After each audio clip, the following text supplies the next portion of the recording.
Hello বন্ধুরা, কাতলা মাছের তেল তোমরা আমার মতো সবাই পছন্দ করো তাই না? দেখো, কাতলা মাছের তেল কিন্তু এই যে আমার ভাজা কমপ্লিট। তবে তেল কিন্তু বেশি দিইনি, একদম অল্প তেল দিয়েছি। রাত্রেবেলায় ভেবেছি যে শুধু আলু ভাজা আর ডাল করেছি। এই যে দেখো, আলু ভাজা আর এই যে মুগ ডাল করেছি। অবশ্যই করে নিয়েছি, গরম গরম ধোয়া উঠছে ভাত। রাত্রে ভেবেছি ডাল আর আলু ভাজা খাবো, বুঝেছো? ভাতের সঙ্গে ডাল আলু ভাজা।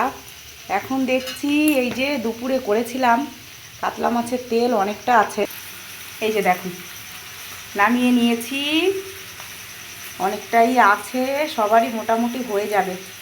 আরও একটা জিনিস আছে, সেইটা হচ্ছে এই যে বড়ি দিয়ে আলু আর বেগুন দিয়ে একটা নিরামিষ তরকারি করেছিলাম। এই তরকারিটা ফ্রিজে ছিল, সেইটা গরম করে নিচ্ছি। তাহলে রাতে দেখো, রান্না করেছি দুটো আইটেম আর খাবো কিন্তু চারটে আইটেম।